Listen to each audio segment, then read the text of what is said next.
Souvent les gens me disent « Ah là là, tu dois détester quand les gens font des fautes d'orthographe ».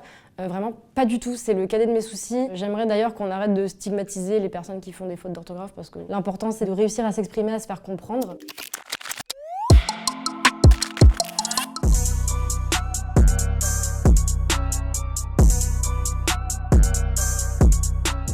Salut Melty, c'est Athéna. Je suis sur TikTok et sur Instagram sous le nom d'Athéna Seule et je fais des vidéos dans lesquelles j'essaye vraiment de rendre la langue française et ses attraits un peu plus accessibles, un peu plus drôles et vraiment pour un public très varié. J'essaye aussi de bien désacraliser la langue et de montrer qu'on peut vraiment s'amuser avec. Et après, j'aborde aussi plein d'autres sujets comme par exemple le féminisme, les LGBT-phobies ou encore le cyberharcèlement.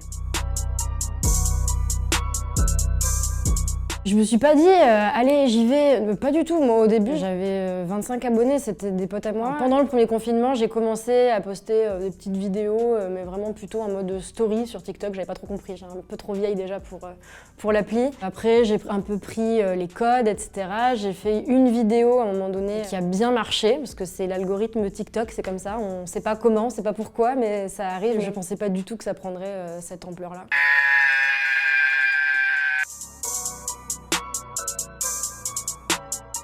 Alors au départ, c'était parce que je voulais être traductrice. Vraiment, c'était plutôt les langues, mon truc. Et en première, j'ai eu un super prof de français. Il s'appelait Monsieur Pitot, je m'en souviendrai toute ma vie. C'était au lycée Magendie à Bordeaux. Et vraiment, j'ai eu une épiphanie. Je me suis mise à aimer lire, alors que je n'aimais pas lire. Avant, vraiment, je n'aimais pas ça. Et donc ensuite, de façon tout à fait logique, j'ai fait des études de lettres. Enfin, pour moi, c'était évident. Je voulais enseigner la littérature. Je voulais, comme lui, en fait, donner envie à des jeunes d'aimer la langue, d'aimer la littérature. Et donc ensuite, sur les réseaux, j'ai continué ça et j'essaye de montrer que les mots, ils sont importants. Et certes, on peut en rire et les prendre à la légère parfois, mais d'autres, un peu moins.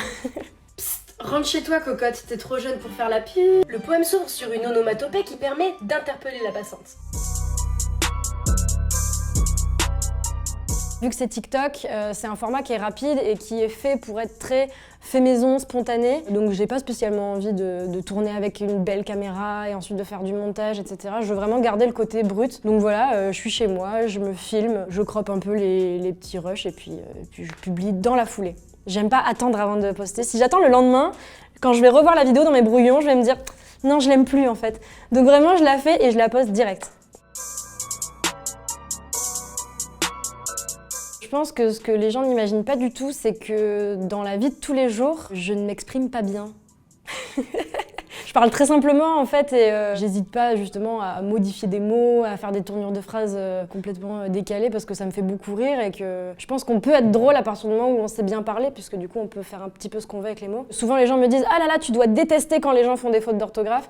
Vraiment pas du tout, c'est le cadet de mes soucis. J'aimerais d'ailleurs qu'on arrête de stigmatiser les personnes qui font des fautes d'orthographe parce que l'important c'est de réussir à s'exprimer, à se faire comprendre. Les gens me prennent un peu pour une fille un peu peut-être psychorigide de la grammaire et en fait pas du tout, je suis hyper détente là-dessus quoi.